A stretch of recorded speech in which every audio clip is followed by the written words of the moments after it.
Guys welcome to our channel grade A uncut. ठीक है, तो हम ऑल इम्पोर्टेंट स्कीम्स वाली प्लेलिस्ट या फिर सीरीज चालू करिए हमने। वहाँ पे हम मिनिस्ट्री वाइज स्कीम पढ़ेंगे, लेकिन पहली प्रायोरिटी हमारी है आरबीआई रिलेटेड स्कीम्स। यहाँ पे हम कौन कौन सी स्कीम्स पढ़ने वाले हैं? लीड बैंक स्कीम्स 1969 वाली, liberalise remittance scheme 2004, RBI retail direct scheme 2021, RBI integrated ombudsman scheme 2021। ठीक है, इसके साथ साथ एक पेमेंट इंफ्रास्ट्रक्चर डेवलपमेंट फंड पीआईडीएफ, ये वाली स्कीम भी हम डिटेल में पढ़ेंगे। ठीक है, this schemes are very important. देखिए भाई, आरबीआई ग्रेड बी 23 फेज 2 में directly RBI retail direct scheme के ऊपर 15 मार्क्स का क्वेश्चन उन्होंने पूछा था। ठीक है, तो RBI related schemes are very important. हमने already lead bank scheme 1969 cover कर ली है। Now we will move towards second scheme, liberalised remittance scheme of 2004। Those who don't know, this is our YouTube channel grade A uncut. Please इसको subscribe करिए ताकि आपकी grade A की preparation थोड़ी easy हो जाए। ठीक है, नाबार्ड ग्रेड ए हो, आरबीआई ग्रेड बी हो, सेबी ग्रेड ए हो, ठीक है, ये चीजें इजी हो जाएगी। तो चलिए पढ़ते हैं आरबीआई की लिबरलाइज रेमिटेंस स्कीम। तो रेमिटेंस मतलब क्या होता है भाई? पैसे भेजना, मतलब पैसे ट्रांसफर करना। लेकिन नॉर्मली जैसे फॉर एग्जांपल मैंने अगर किसी फ्रेंड को पैसे ट्रांसफर किए तो मैं वो कर सकता हूँ जीपे या फिर फोन पे की हेल्प से। लेकिन जो रेमिट वर्ड है ये बेसिकली आउटवर्ड या फिर इनवर्ड ट्रांजैक्शन के लिए यूज किया जाता है, मतलब क्रॉस बॉर्डर वाला जो ट्रांजैक्शन होता है उसके लिए। तो हमारे देश से हम बाहर पैसा भेज सकते हैं और बाहर से भी हमारे यहाँ पे पैसा आ सकता है, इसको बोलेंगे रेमिटेंसेस। तो दो टाइप के रेमिटेंसेस होती है। ठीक है, एक होती है आउटवर्ड रेमिटेंस और दूसरा होता है इनवर्ड रेमिटेंस। ठीक है, आउटवर्ड रेमिटेंस मतलब भारत देश से बाहर के देश में जो कोई रह रहा है उसको पैसा जा रहा है, और इनवर्ड रेमिटेंस मतलब भारत देश का कोई आदमी वहां पे काम कर रहा है, फॉर एग्जांपल दुबई हो गया, यूएई हो गई, सऊदी हो गई, ठीक है, और वो अपने रिलेटिव्स को या फिर माँ बाप को पैसे भेजेंगे। So that is inward remittance. तो जो ये वाली स्कीम है आरबीआई लिबरलाइज रेमिटेंस स्कीम, ये स्पेसिफिकली आउटवर्ड रेमिटेंस के ऊपर फोकस करती है। तो आप पूछोगे कि इनवर्ड रेमिटेंस के लिए कोई स्कीम है ऐसी? हाँ है, उसको बोलेंगे हम एमटीएसएस, मनी ट्रांसफर सर्विस स्कीम। ये भी हम थोड़ा नीचे पढ़ेंगे। So this is all about remittance. ठीक है, आई होप ये आपको क्लियर हो गया होगा। ये देखिए लिबरलाइज रेमिटेंस स्कीम्स या आरबीआई इंप्लीमेंटिंग एजेंसी इसकी, यहाँ पे देखिए पैसा भाई ट्रैवल के लिए या फिर एजुकेशन के लिए या फिर किसी को घर खरीदना है, ठीक है, इसके लिए यूटिलाइज हो रहा है। लेकिन ये सब चीजें कहाँ पे? अगर विदेश में आप कर रहे हो तो।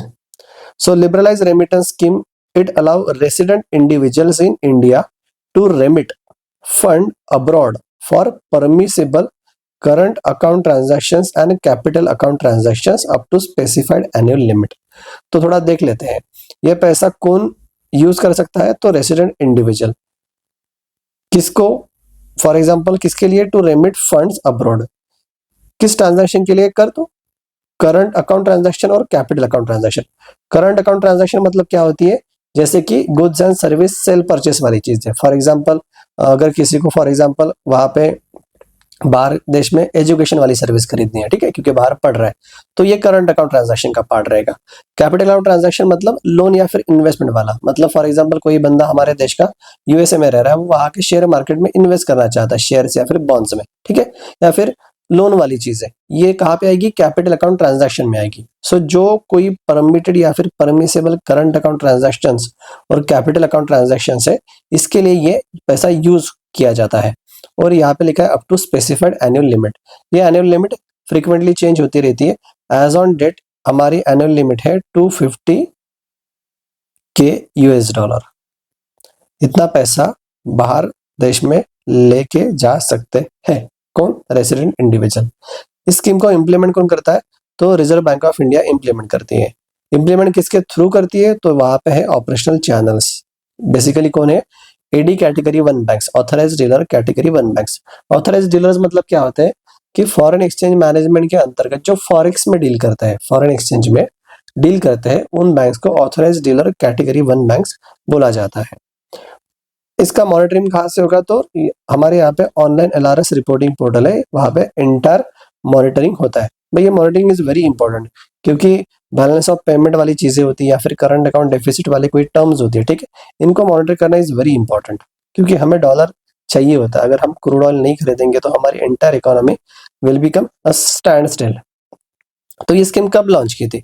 तो ये लॉन्च किया था February 4, 2004, ठीक है, LRS, ठीक है, तो L को भाई ऐसे कर देना 2004, तो 4 फरवरी 2004 जब स्कीम लॉन्च की गई थी तो उस टाइम पे इनिशियल लिमिट थी $25,000। मतलब हमारे भारत का रेसिडेंट बाहर अगर जा रहा है ट्रैवल के लिए या फिर एजुकेशन के लिए या फिर मेडिकल ट्रीटमेंट के लिए, तो उस टाइम वो $25,000 लेके जा सकता था। इसका लीगल फ्रेमवर्क किस अंतर्गत दिया है? तो foreign exchange management act of 99, इसके अंतर्गत ये चीजें रेगुलेट होती हैं। तो हम थोड़ा लिमिट के बारे में देख लेते हैं। हमने देखा है कि भाई 4 फरवरी 2004 को स्कीम लॉन्च हुआ, उस टाइम पे हमारा लिमिट था परमिसेबल, वो था $25,000, ठीक है, जब स्कीम इंट्रोड्यूस हुई थी तब। उसके बाद ये बढ़ा डबल 50,000, फिर से 2 टाइम्स 1 लाख लिमिट बढ़ा $, फिर से 2 टाइम्स दैट इज 2 लाख $। लेकिन उसके बाद 2030 में देखिए ये सडन ड्रॉप होता है, यहाँ पे $75,000 था। क्यों? क्योंकि हमारा करंट अकाउंट डेफिसिट बढ़ रहा था। तो करंट अकाउंट डेफिसिट अगर बढ़ेगा तो हमारे यहाँ पे डॉलर्स कंपैरेटिवली कम होंगे। तो अगर डॉलर्स हमारे यहाँ पे नहीं है तो हम बाहर के देश से चीजें खरीद नहीं सकते। जैसे कि फॉर एग्जांपल उस टाइम पे क्रूड ऑयल भी महंगा हो रहा था, तो क्रूड ऑयल कैसे खरीदे अगर हमारे पास डॉलर ही नहीं तो इसलिए डॉलर को बाहर जाने से रोकना पड़ेगा। तो इसलिए 2 लाख से ये 75 के लिमिट की गई थी। उसके बाद फिर से एक साल में $1,25,000 की लिमिट की गई, और 2015 टू एज ऑन डेट ये लिमिट है 250 के $, ठीक है। सो 2.5 lakh $, is a limit under liberalise remittance scheme. देखिए ये स्कीम में एक वर्ड भी है लिबरलाइज। लिबरलाइज मतलब भाई ठीक है, छूट है, खुली छूट है। You don't need a permission of RBI to remit fund under this limit, ठीक है। तो यही होता है लिबरलाइज रेमिटेंस स्कीम, मतलब RBI भी नहीं आपको रोक सकता है अगर वो परमिसिबल करंट और कैपिटल अकाउंट ट्रांजैक्शन के लिए यूज हो रहा है। तो यही चीज यहाँ पे मैंने मेंशन करी है ग्राफ में। देखिए कि 2004 में जो स्कीम लॉन्च की थी उस टाइम पे 25 के था, 50 के, फिर 100 के, फिर 200 के, फिर सडन ड्रॉप हुआ है यहाँ पे 70 के USD, उसके बाद 125 के, और अभी है 250 के $। तो ये ग्राफ मैंने इसीलिए दिया है, अगर एग्जाम में आपको अगर उल्टा क्वेश्चन पूछे कि for example liberalise remittance scheme के अंतर्गत जो लिमिट है ये कंटिन्यूअसली या फिर ग्रेजुअली इंक्रीज ही होती जा रही है जब से स्कीम लॉन्च की गई है तब, नहीं, रॉन्ग होगा। देखिए यहाँ पे सडन ड्रॉप है, तो इसीलिए यूपीएससी बेसिकली ऐसे टाइप के क्वेश्चन पूछता है। क्या भरोसा IBPS भी RBI ग्रेड बी के एग्जाम में ऐसा क्वेश्चन पूछे कि अभी तक हाँ भैया ऐसे ही जा रहा है ग्राफ करके, तो ऐसे नहीं है, ठीक है। तो याद रखिए, कैसे याद रखोगे? 25 का डबल 50, 50 का डबल भाई 100, 100 का डबल 200। फिर यहाँ पे थोड़े चेंजेस है, यहाँ पे तो पता है आपको 250, इसका आधा है 125। तो ऑब्जेक्टिव्स क्या थे? मैंने पहले बोला था रेमिटेंस करना है। कौन सा रेमिटेंस करना है? तो आउटवर्ड रेमिटेंस करना है, मतलब यहाँ से पैसे विदेश भेजे जाएंगे। किसके लिए यूज हो सकते हैं ये? तो एजुकेशन के लिए। फॉर एग्जांपल अगर मेरा बच्चा अगर फॉर एग्जांपल बाहर पढ़ रहा है तो उसके लिए भी पैसा लगेगा, तो मैं भेज सकता हूँ, ठीक है। आउटवर्ड रेमिटेंस रहेगा इस स्कीम के अंतर्गत। एजुकेशन पर्पस हो गया या फिर मेडिकल ट्रीटमेंट हो गया। देखिए फॉर एग्जाम्पल अगर कोई बाढ़ ले तो भाई उसको सर्जरी करनी होती है, तो वो नॉर्मली अभी आप देख रहे हो स्किन केयर हो गया या फिर स्किन सर्जरीज या फिर हेयर ट्रांसप्लांट वाली सर्जरीज होगी, तो नॉर्मली टर्की में करते हैं। तो भाई वो वहां पे पैसा तो रुपीज में नहीं लेंगे ना, वो तो डॉलर में लेंगे। तो ऐसे मेडिकल ट्रीटमेंट या फिर कोई emergency medical treatment, for example cancer का इलाज हुआ, कोई भी ट्रैवल के लिए भी पैसे लगते हैं। इसके बाद क्लोज रिलेटिव को अगर मेंटेन करवाना है तो वो भी पैसे लगेंगे। गिफ्ट्स डोनेशन हो गया, इमिग्रेशन हो गया या फिर बिजनेस ट्रिप्स, इन सभी के लिए ये आउटवर्ड रेमिटेंस फैसिलिटेट करता है। ये हो गया पहला ऑब्जेक्टिव। दूसरा, it allows diversification and global access to financial asset within the prudential limit. मतलब ये पैसे से मैं ओवरसीज इन्वेस्टमेंट कर सकता हूँ, लेकिन कहाँ पे? इक्विटी में, डेट्स में या फिर म्यूचुअल फंड्स के यूनिट्स में। इसके साथ साथ मैं जॉइंट वेंचर हो गया या फिर होली ओन सब्सिडियरी होगी, ये भी मैं अक्वायर कर सकता हूँ या फिर सेटअप कर सकता हूँ ये पैसे से। लेकिन मैं ट्रेडिंग नहीं कर सकता, ठीक है, क्योंकि वो स्पेक्युलेटिव हो जाता है ना। ये आप लॉन्ग टर्म इन्वेस्टमेंट या फिर शॉर्ट टर्म इन्वेस्टमेंट वाली चीजें कर सकते हो। तो ये दूसरा ऑब्जेक्टिव हो गया। तीसरा, ये स्कीम सिंप्लीफाई करती है क्या? Procedures by removing prior approval requirements. मैंने आपको बोला था अगर आप ये लिमिट तक का पैसा रेमिट करना चाहते हो तो RBI की परमिशन की जरूरत नहीं है, ठीक है। बस वो करंट अकाउंट और कैपिटल अकाउंट ट्रांजैक्शन से वो परमिसिबल होना चाहिए, ठीक है, इसके लिए यूज होना चाहिए, जैसे हमने यहाँ पे देखा। तो प्रायर अप्रूवल की भी जरूरत नहीं है, तो सिंप्लीफाई कर लिया। दूसरा, कि it strengthen the monitoring via bank based reporting. हमने देखा था LRS मॉनिटरिंग पोर्टल है, सब चीजें भाई यहाँ से मॉनिटर की जाएगी, क्योंकि हमारा पैसा कहाँ पे जा रहा है, वो भी फॉरेन करेंसी में, स्पेशली US डॉलर में, ये मॉनिटर करना पड़ेगा, नहीं तो करंट अकाउंट डेफिसिट वाली चीजें आ सकती है। ठीक है, सो RBI के लिए इजी हो गया कि भाई मॉनिटरिंग स्ट्रेंथन हो गई। तो ये 4 ऑब्जेक्टिव्स है ये वाले स्कीम के। अभी हम थोड़ा पढ़ लेते हैं कि कौन एलिजिबल है भाई ये 250 के US डॉलर बाहर भेजने के लिए। तो रेसिडेंट इंडिविजुअल एलिजिबल है। ठीक है, यहाँ पे कॉर्पोरेट जैसे फॉर एग्जांपल रिलायंस कंपनी होगी वो एलिजिबल नहीं होगी। पार्टनरशिप फर्म हो गया, ठीक है, ब्रिटानिया हो गई, for example Hindu undivided family हो गई, या फिर कोई ट्रस्ट हो गया जैसे सिद्धि विनायक ट्रस्ट है मुंबई का, ठीक है, या फिर सोसाइटी हो गई। ठीक है, सो ये स्कीम इन लोगों के लिए नहीं है, बस रेसिडेंट इंडिविजुअल के लिए और इंडिविजुअल प्रोपराइटर के लिए ये स्कीम एलिजिबल है, क्योंकि प्रोपराइटरशिप मतलब एक ही आदमी की कंपनी रहेगी ना। तो ये बेसिकली इसको डिफरेंशिएट नहीं किया गया, इसको अलाउ किया गया है। माइनर्स भी अलाउ है, लेकिन provided remittance for minors are being made by national guardian. अगर नेशनल गार्डियन रेमिट करे तो वो अलाउ है। तो resident individuals they are eligible. कितना एनुअल रेमिट है, मतलब कितना पैसा बाहर भेज सकते हैं फॉर एग्जांपल, तो वो है 250 के US डॉलर। ये हमने ऊपर ही देखा है, ये पर रेसिडेंट इंडिविजुअल पर फाइनेंशियल ईयर में रहेगा, मतलब अप्रैल टू मार्च आप 250 के USD फॉर एग्जांपल रिमिट कर सकते हो। किसके लिए? For permissible current account transaction and capital account transactions और देयर कॉम्बिनेशन। ठीक है, मतलब ये भी और इसका कॉम्बिनेशन भी, ठीक है, इसके लिए यूज किया जा सकता है। देखिए, clubbing of limit is not permitted. For example अगर मुझे USA में अगर कोई लैंड खरीदनी है, उसकी कॉस्ट होगी फॉर एग्जांपल 300 के US डॉलर, ठीक है, लेकिन मैं तो भाई 250 के US डॉलर के ऊपर खर्चा नहीं कर सकता एक फाइनेंशियल ईयर में। अगर मैं अपनी मेरी बीवी की भी एलिजिबल 250 के है, तो इसका 50 यहाँ पे करके क्लब कर सकता हूँ क्या? No. So clubbing of the limit is not permitted. ठीक है, अगर ये घर मेरे नाम पे रहेगा तो मेरे ही नाम से पैसा जाना चाहिए। ठीक है, so clubbing of the limit is not permitted except अगर फैमिली मेंबर्स ट्रैवल कर रहे हैं टुगेदर, तो ऑब्वियसली ये चीजें यहाँ पे परमिट की जा सकती हैं। उसके बाद mode and process, for example category 1 banks, AD category 1 banks के थ्रू रेमिटेंस होगा। फॉर एग्जांपल SBI देती है, HDFC होगी, कैनरा बैंक होगी, बेसिकली सभी बैंक्स ये सर्विस प्रोवाइड करते हैं, क्योंकि उनको भी पैसे कमाना होता है। ठीक है, पैन यहाँ पे मैंडेटरी होगा, फॉर्म A2 भरना पड़ेगा, LRS डिक्लेरेशन फॉर्म भरना पड़ेगा, आपका KYC किया जाएगा, एंटी मनी लॉन्ड्रिंग या फिर काउंटरिंग फाइनेंस टेररिज्म वाले चेक्स आपके ऊपर चेक कर जाएंगे, क्योंकि जो पैसा भेजा जा रहा है भाई वो टेरर फाइनेंसिंग में तो यूज नहीं होगा। ठीक है, सो इनवॉइस हो गया, एडमिशन लेटर्स हो गए, ये सब चीजें वेरीफाई करके ही जाएगी। फॉर एग्जांपल ऐसा नहीं होगा कि मेरे बच्चों को अगर 250 में से अगर 150 के US डॉलर एजुकेशन के लग रहे हैं, तो उसका भाई कोई फीस स्ट्रक्चर दिखाओ, ट्यूशन फी दिखाओ, एडमिशन लेटर दिखाओ। ठीक है, तो ऐसे जस्टिफिकेशन के लिए कुछ तो भी चाहिए। जैसे अगर मशीनरी खरीदनी है फॉर एग्जांपल किसी कंपनी को, तो वो टैक्स इनवॉइस दिखाता है ना, प्रोफार्मा इनवॉइस दिखाता है, तो वैसे ही कुछ इनवॉइसेस वगैरह यहाँ पे लगेंगे। और करेंसी और इंस्ट्रूमेंट, भाई जो करेंसी में आपको ट्रांसमिट करना है या फिर रेमिट करना है वो आप कर सकते हो। ठीक है, तो हमने देखा था कि ये लिमिट हम यूज कर सकते हैं for permissible current account transactions and capital account transactions. तो कौन से करंट अकाउंट ट्रांजैक्शंस परमिसिबल है और कौन से कैपिटल अकाउंट ट्रांजैक्शंस परमिसिबल है, ये वाली लिस्ट है। तो थोड़ा देख लेते हैं। मैंने आपको ऑलरेडी बताया था कि करंट अकाउंट ट्रांजैक्शन मतलब क्या होती है, basically sale and purchase of goods and services. जैसे फॉर एग्जांपल बाहर भी कोई आईफोन खरीद रहा है, तो वो वहां का गुड्स खरीद रहा है USD में, तो इसके लिए भी यूज होगा।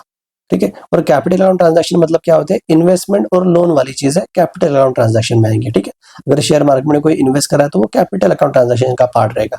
अगर फॉर एग्जाम्पल कोई किसी को लोन दे रहा है तो वो भी कैपिटल अकाउंट ट्रांजैक्शन का पार्ट रहेगा। तो देख लेते हैं कौन से ट्रांजैक्शन परमिट है।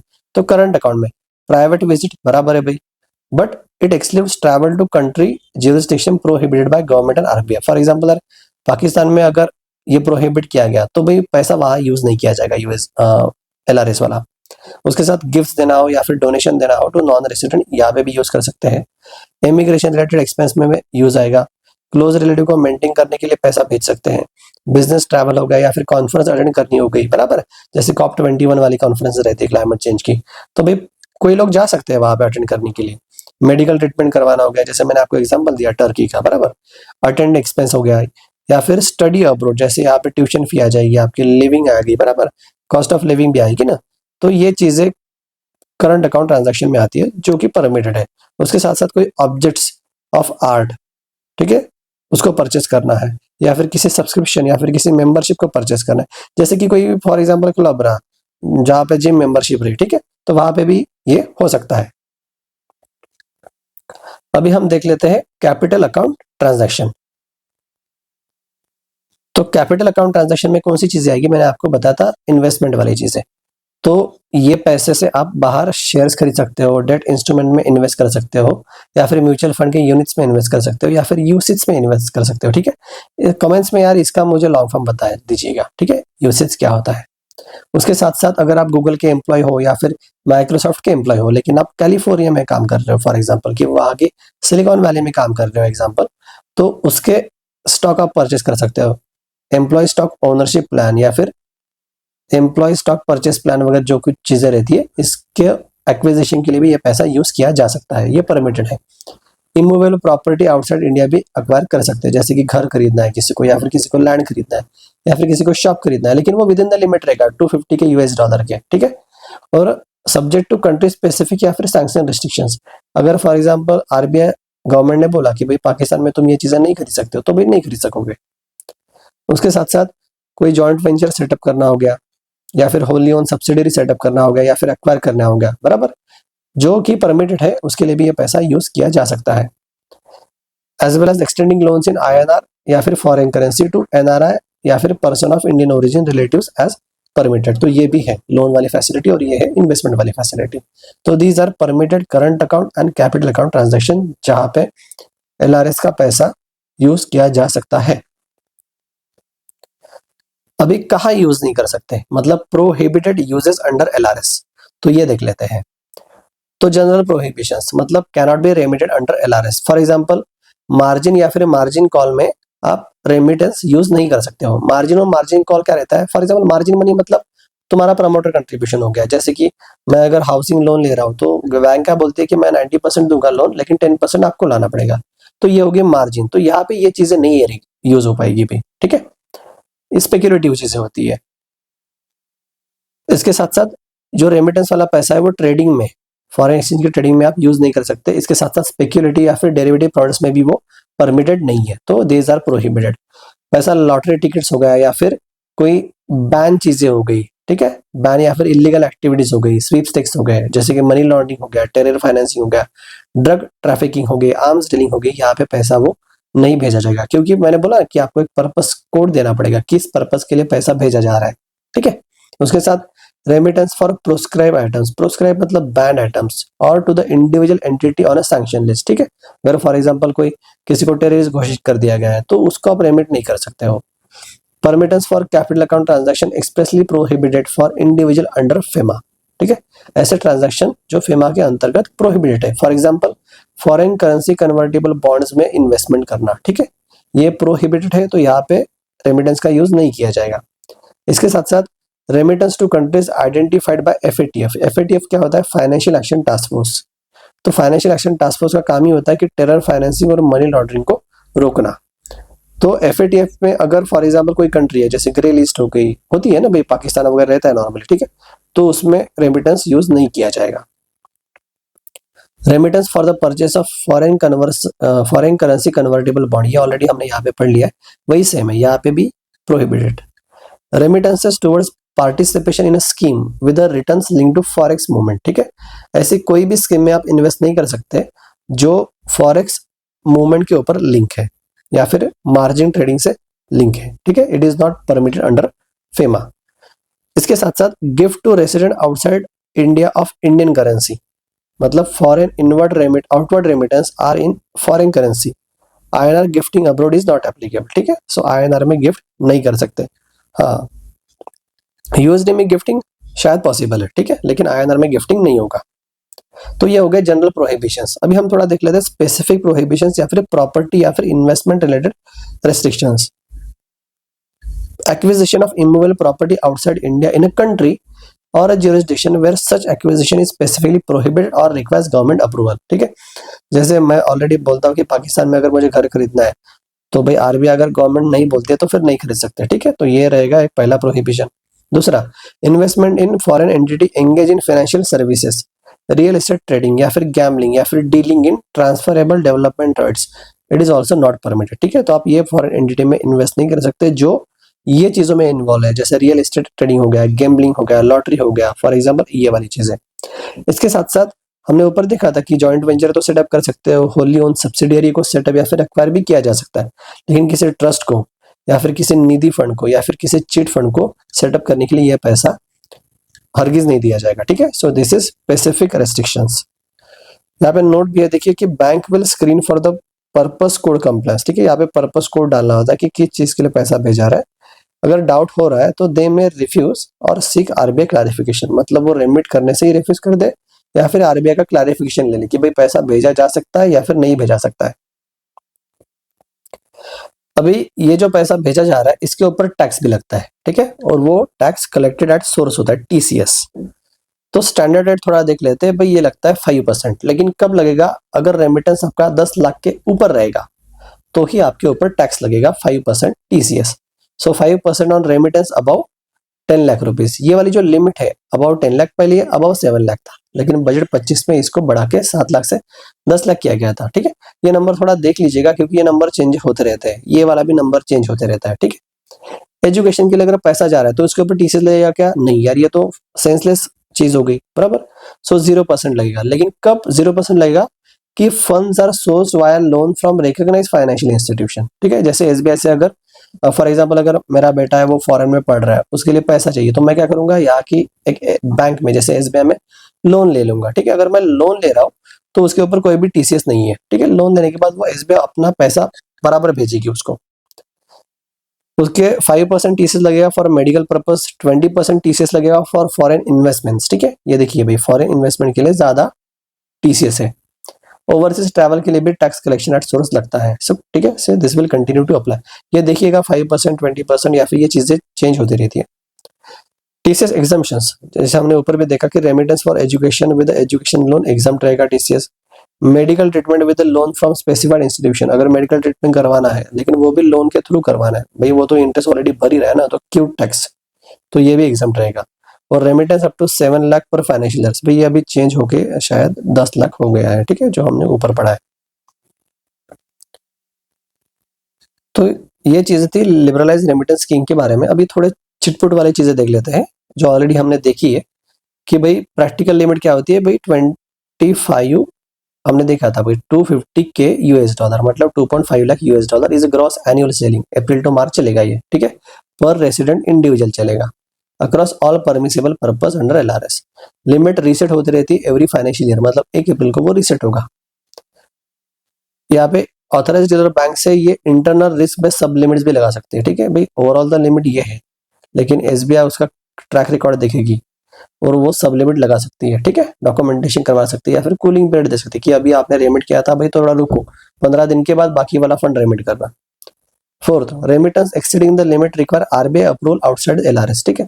हमने देखा था भाई 250 के यूएस डॉलर अगर भेजना है तो आरबीआई का अप्रूवल की जरूरत नहीं है, लेकिन अगर ये चीजें एक्सीड कर रही है तो आरबीआई अप्रूवल सीख किया जा सकता है। आरबीआई अप्रूवल दे या ना दे वो डिपेंड करेगा।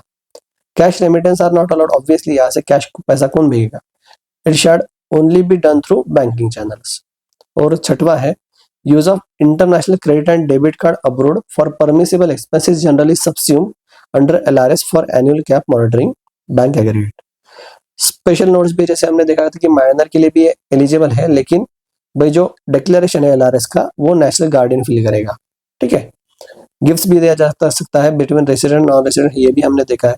Ease of employ stock ownership plan वाले भी चीजें खरीदी जा सकती है, ये भी देखा है। एजुकेशन मेंटेनेंस के लिए भी पैसे भेजे जा सकते हैं। इमूवेबल प्रॉपर्टी अब्रॉड अगर आपको खरीदने हैं तो ये भी चीजें खरीदी जा सकती है, लेकिन यहाँ पे थोड़ी कुछ क्लैरिफिकेशन है। देखिए कि immovable property abroad permitted subject to LRS limit and country restrictions, ensure compliance with the local laws and FEMA reporting for acquisition and sale process, ठीक है। तो ये चीजें थोड़ा ध्यान से करनी चाहिए। तो ठीक है, हम थोड़ा अभी सिमिलर टॉपिक के बारे में पढ़ते हैं। मैंने आपको ऑलरेडी बताया था कि रेमिटेंस 2 प्रकार के होते हैं, एक होता है आउटवर्ड रेमिटेंस, बराबर, और दूसरा होता है इनवर्ड रेमिटेंस। आउटवर्ड रेमिटेंस के लिए एक लिमिट है, हमने देखा 250 के यूएस डॉलर वाली, ये स्कीम है एलआरएस। अभी बाहर से भी पैसा भाई इंडिया में आए, इसके लिए स्कीम है इनवर्ड रेमिटेंस वाली, जिसका नाम है एमटीएसएस, मनी ट्रांसफर सर्विस स्कीम। तो money transfer service scheme is a quick, it is a simple method for a cross border personal remittance into India, ठीक है, आउटसाइड इंडिया है क्या, नहीं, इनटू इंडिया, पैसा बाहर से अपने यहाँ पे आ रहा है, मतलब डॉलर बाहर से अपने यहाँ पे आ रहा है। ऑब्वियसली ये चीज अच्छी है अपने लिए, आरबीआई भी ये चीजें चाहेगा, तो यहाँ पे कोई रेस्ट्रिक्शंस वो नहीं रखेगा। So it allows overseas worker, जैसे यूएई में या फिर दुबई में, पता है आपको भी, ओके, लेबर लोग काम करते हैं, तो वो अपने माँ बाप को भी पैसा भेजते हैं, अपनी फैमिली को भी पैसा भेजते हैं। So overseas workers to send money back to family and friends in India through designated channel. Purpose क्या है ये वाले स्कीम का, तो भाई primarily for small value personal remittances के लिए है। तो मैक्सिमम रेमिटेंस भाई 2500 यूएस डॉलर, मतलब 2500 यूएस डॉलर पर ट्रांजैक्शन आप भेज सकते हो। और ऐसे कितने ट्रांजैक्शन है, देयर इज नो लिमिट, ठीक है, लेकिन एक ट्रांजैक्शन में सिर्फ इतना ही आएगा, 2500 US dollar. There is no limit on number of transactions but banks monitor for a suspicious activity, ठीक है, वो मॉनिटर करेगी भाई इतना पैसा कैसे आ सकता है, ठीक है, ट्रांजैक्शन की लिमिट तो नहीं है लेकिन वो मॉनिटर कर सकती है। कहाँ से ऑपरेट होता है, तो वही ऑथराइज्ड डीलर बैंक्स हो गए या फिर मनी ट्रांसफर ऑपरेटर्स हो गए, ठीक है, जैसे क्रॉस बॉर्डर मनी ट्रांसफर वाली स्कीम्स होती है, वो वाली चीजें यहाँ पे आ जाएगी। यहाँ पे डॉक्यूमेंटेशन भी कम है क्योंकि पैसा यहाँ पे आ रहा है ना। Only individual Indian resident can receive fund, ठीक है, सिर्फ भारत के नागरिक ही यहाँ पे रिसीव कर सकते हैं। Funds can be used for any personal purpose, ठीक है, भाई ये किसके लिए भी यूज करो, एजुकेशन करना है भाई, कुछ भी करना है तो भी आप यूज कर सकते हो। तो देख लेते हैं डिफरेंसेस क्या है। तो ये मनी ट्रांसफर सर्विस स्कीम है और ये लिबरलाइज रेमिटेंस स्कीम है। यहाँ पे किसके लिए है, इनवर्ड रेमिटेंस के लिए, भारत में पैसा आए बाहर देश से। एलआरएस मतलब भारत से पैसा जाए बाहर देश के लिए, किसके लिए, एजुकेशन वगैरह चीज है। यहाँ पे 2500 यूएस डॉलर पर ट्रांजैक्शन की लिमिट है और यहाँ पे 250K मतलब 2.5 लाख यूएस डॉलर पर फाइनेंशियल ईयर की लिमिट है। पर्पज रहेगा पर्सनल रेमिटेंस, यहाँ पे मल्टीपल पर्पज है, इन्वेस्ट करवाना हो या फिर एजुकेशन करना हो, ट्रैवल करवाना हो, ठीक है, जैसे कोई भी करंट अकाउंट या फिर कैपिटल अकाउंट ट्रांजैक्शन जो परमिटेड है। ये ट्रांजैक्शन कौन इनिशिएट करेगा, तो बाहर का व्यक्ति, नॉन रेसिडेंट सेंडर। और ये कौन इनिशिएट करेगा, भारत के अंदर का व्यक्ति, क्योंकि बाहर भेजना है। डॉक्यूमेंटेशन यहाँ पे मिनिमल है, यहाँ पे थोड़ा ज्यादा होता है कंप्रेसिव, आपको एलआरएस डिक्लेरेशन फॉर्म हो गया, ये वाली चीजें भरनी होती है। यहाँ पे फ्रीक्वेंसी है क्या इसकी, नहीं, there is no specific limit, इसको एनुअल एग्रीगेट लिमिट है। यहाँ पे बेनिफिशियरी किसको पैसा आएगा, यहाँ पे भारत वाले लोगों को, मतलब इंडिविजुअल रेसिडेंट इन इंडिया। और यहाँ पे ओवरसीज रेसिपिएंट को पैसा जाएगा। तो यही समराइज किया है हमने यहाँ पे कि MTS is for inward remittances, LR is for outward remittances. So both the schemes serve different directions and purpose in a cross-border money transfer. MTSS benefits NRIs sending money to India, while LRS benefit Indian residents sending money abroad. तो ये सब हमने detail में पढ़ा है, liberalise remittance scheme, उसके साथ साथ मनी ट्रांसफर सर्विस स्कीम। एक है आउटवर्ड रेमिटेंसेस के लिए और दूसरी है इनवर्ड रेमिटेंसेस के लिए। अभी हम रिवाइज कर लेते हैं लेकिन थ्रू एमसीक्यूज। तो with reference to liberalised remittance scheme of India consider the following statement. पहला, it is available only to resident individual, बराबर है भाई, रेसिडेंट इंडिविजुअल के लिए अवेलेबल है, ठीक है, यहाँ पे हिंदू अनडिवाइडेड फैमिली हो गया, कॉर्पोरेट हो गया, ये चीजें नहीं आएंगी। Second, it allows remittance for purchase of immovable property abroad, बराबर है भाई, बाहर से प्रॉपर्टी खरीद सकते हैं। Third, scheme prescribes an overall annual ceiling पर फाइनेंशियल ईयर, बराबर है, एनुअल सीलिंग है, हमने देखा था कितना है, तो 2.5 lakh US dollar annual ceiling है पर फाइनेंशियल ईयर और पर रेसिडेंट। 1 अप्रैल को रीसेट हो जाएगा। So answer is 1, 2, 3 correct. Second वाला क्वेश्चन देते हैं, regarding money transfer service scheme consider the following statement. It is an instrument for cross border inward remittance to India, बराबर भाई, इनवर्ड रेमिटेंस के लिए है। Only authorize agents known as overseas agents can send remittance, बराबर है भाई, कोई भी आदमी कैसे भेजेगा, तो ऑथराइज लोगों को ही वोट हक होगा। The maximum amount that can be remitted under single transaction is 2500 US dollar, बराबर है भाई, सिंगल ट्रांजैक्शन 2500 यूएसडी का कर सकते हो, ऐसे कितने भी ट्रांजैक्शन कर सकते हो। तो all statements are correct, 1, 2, 3। Consider the following difference between the LRS and MTSS. LRS is primarily for outward remittances, बराबर है, while MTSS is for inward remittances, बराबर है, तो पहला स्टेटमेंट बराबर हो गया। LRS has higher permissible limit पर ट्रांजैक्शन कंपेयर टू एमटीएसएस, बराबर है भाई, एलआरएस की लिमिट ज्यादा है, एमटीएसएस की लिमिट ज्यादा कम है। LRS transactions require prior approval from RBI unlike MTSS, नहीं, आरबीआई का अप्रूवल नहीं चाहिए, इसीलिए तो ये स्कीम लॉन्च की गई है, ठीक है। उसके लिमिट्स धीरे धीरे भाई उसने अकॉर्डिंग चेंजेस किया है, जैसे अभी कितना है 2.5 lakh $US. So third is wrong. So कौन से करेक्ट है? 1 and 2 only.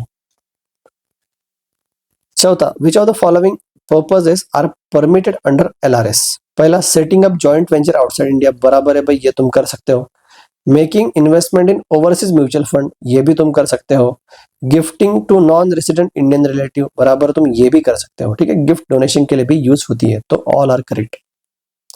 In context of money transfer service scheme consider the following. The remitter does not need to have a bank account, बराबर है भाई, बैंक अकाउंट की जरूरत है नहीं. वहां से अगर पैसा भेजना है तो वो तो ऑथराइज्ड वाले लोग करेंगे ना. वो कैश में दे भाई उसको. फॉर एग्जांपल वहां की बैंक होगी, वो जो बंदा है वो काम कर रहा है वो कैश में देगा, वो पैसा ट्रांसफर करेगा अपना कमीशन लेके. The beneficiary receives payment in Indian rupees. ठीक है, हमारे यहाँ पे भारत में ऑब्वियसली इंडियन रुपीज में पैसा आएगा उसको. The scheme is available for remittances from all the countries, बनता अपन जा गोष्टीला. ठीक है, हाँ भाई, ये भी चीज बराबर हो सकती है, लेकिन वो डिपेंड करेगा. अगर आरबीआई ने किसी कंट्री को रेस्ट्रिक्ट किया, जैसे कि पाकिस्तान जैसे वाली चीज होगी या फिर टेरर वाली चीज होगी, तो ये चीजें नहीं होगी. ठीक है, सो answer is 1 and 2 correct.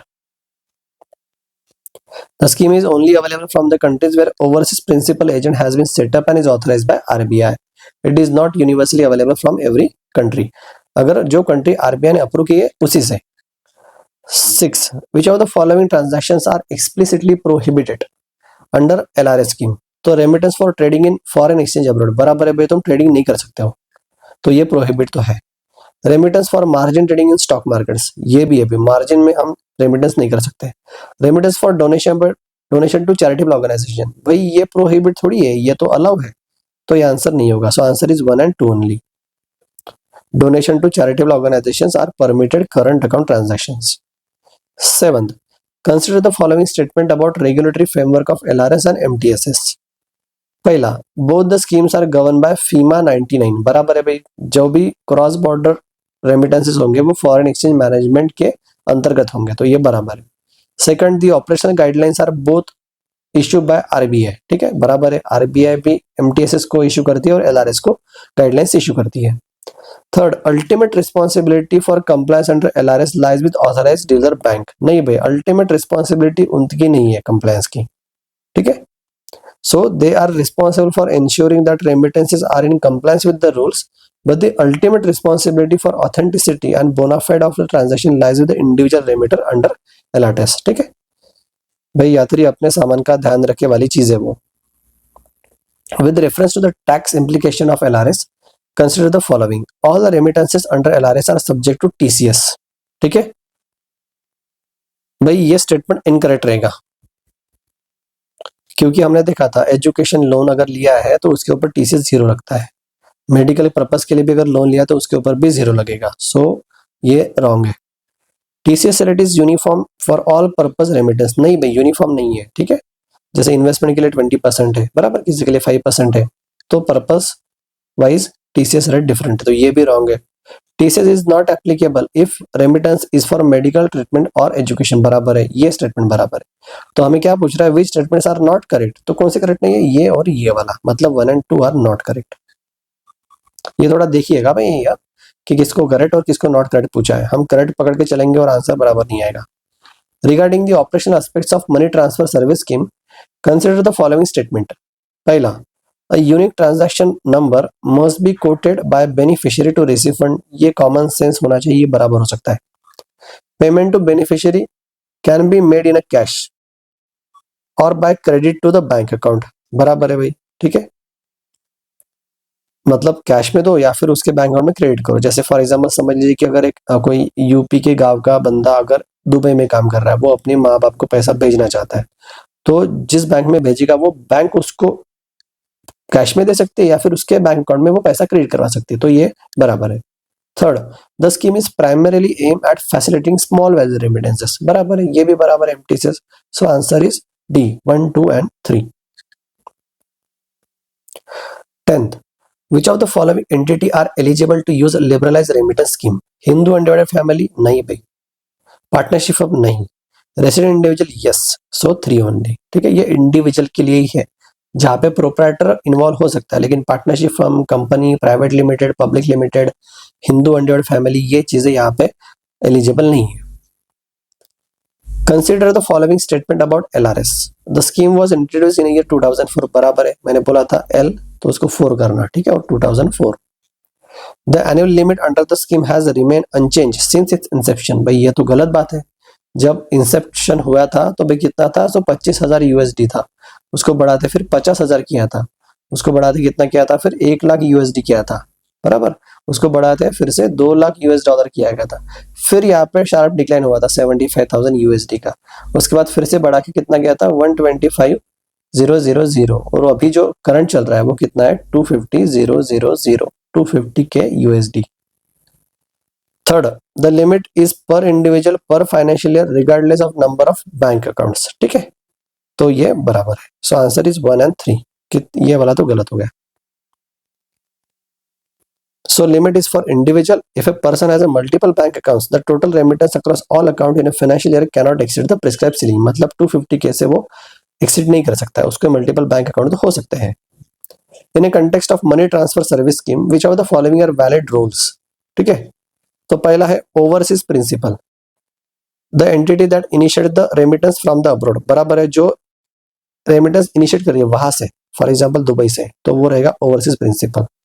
Indian agent, Indian agent कौन रहेगा, the entity that makes the payment to the beneficiary in India, मतलब फॉर एग्जांपल वो जो उसके माँ बाप को पैसा दे रही है बैंक, वो वाली इंडियन एजेंट। और authorized dealer, a bank authorized to deal in foreign exchange for MTSS, ठीक है। तो ये क्या पूछ रहा है, which of the following role given above is correctly defined, तो इनके रोल भाई है। ऑथराइज्ड डीलर का भाई देखिए कि ये फॉरेक्स में डील करते हैं, but in a specific context of MTSS the key entities are overseas principal and Indian agent, ये दो लोग हैं यहाँ पे। Indian agent is often but not necessary authorised dealer category 1 bank, वो हो सकता है। Which of the following are key objective behind the introduction of LRS। पहला, to liberalise capital account transaction, बराबर है, नाम में ही लिबरलाइज्ड है। दूसरा, to provide framework for resident individual to remit funds abroad, बराबर है भाई, यहाँ से पैसा बाहर भेजा जा सके। Third, to curb outflow of foreign exchange from the country, नहीं ना भाई, to curb the outflow of the foreign exchange from the country, ये नहीं रहेगा। So answer is 1 and 2।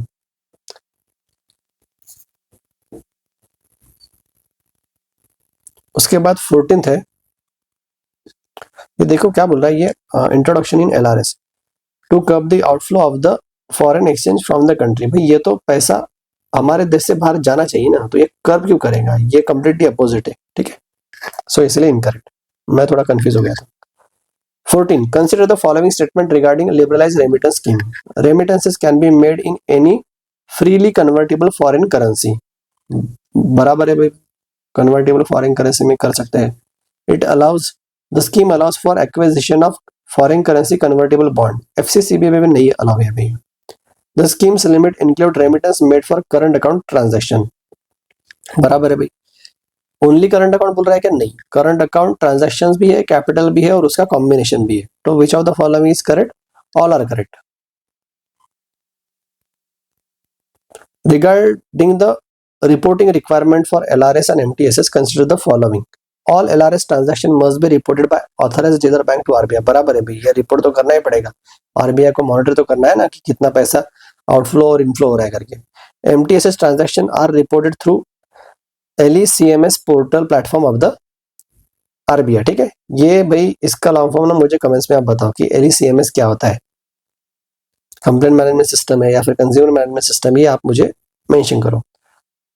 उसके साथ साथ individuals do not need to maintain any separate record for LRS maintenance, ये रॉन्ग है भाई। So 1 and 2 is correct answer, ठीक है। मैंने भाई डिटेल में एक्सप्लेनेशन में दिया है, थोड़ा पढ़ के पॉज करके पढ़ लेना, ठीक है।